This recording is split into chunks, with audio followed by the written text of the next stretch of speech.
What if I told you that two black auto mechanics built America's first black-owned airport with their bare hands, and you've never heard about it?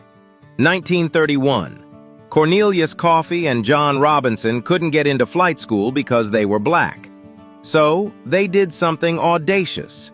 According to historical records from the Robbins Historical Society, they bought a build-it-yourself airplane kit for $300, about $3,000 in today's money.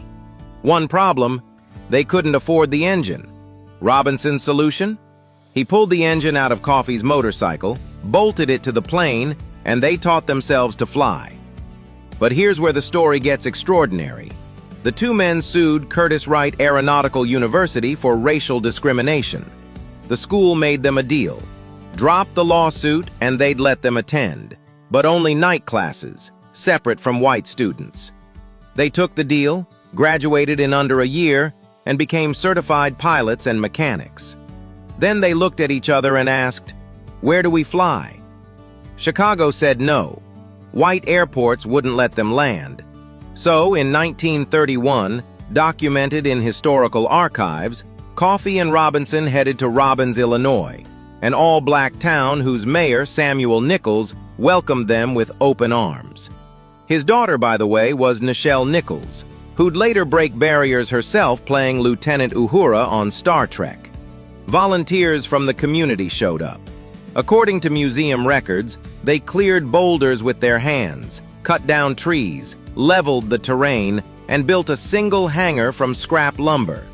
They created America's first black-owned and operated airport at 14,046 South Lawndale Avenue, not with government funding, not with corporate backing, with belief, sweat, and community.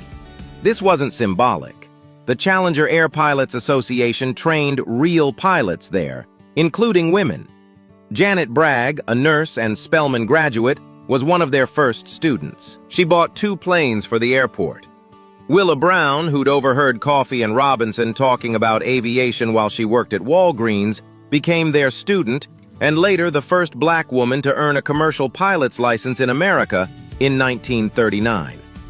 Here's what makes this story heartbreaking. In 1933, just 2 years after opening, according to contemporary documentation, a violent windstorm destroyed the airport. Not the government, not racism, at least not directly. Nature. One tornado erased everything they'd built. But did they quit? Coffey moved to Harlem Airport in Oak Lawn and opened the Coffey School of Aeronautics in 1938, the first black-owned aeronautical school in America.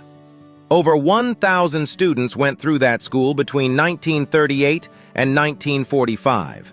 Many became Tuskegee Airmen, those legendary World War II pilots who proved black excellence in combat. A lot of them learned to fly from Cornelius Coffey, who started by strapping a motorcycle engine to a kit plane in a Chicago garage.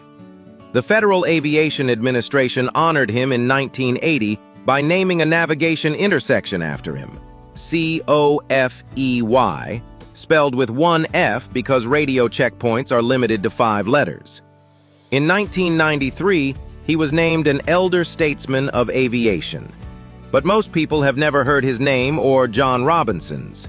Most people don't know that Robbins, Illinois, a town many drive past without a second thought, was the birthplace of organized black aviation in America. Today, there's just a historical marker on a vacant lot where that airport stood. But what those men proved can't be bulldozed or blown away. When America says you can't, build it yourself. When they lock the door, break out the tools.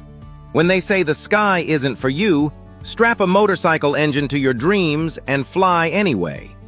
If this is your first time hearing about Robbins Airport, drop a comment. If you're tired of history class leaving out the best parts, share this. And if you believe black innovation deserves to be remembered, not erased, hit that follow button.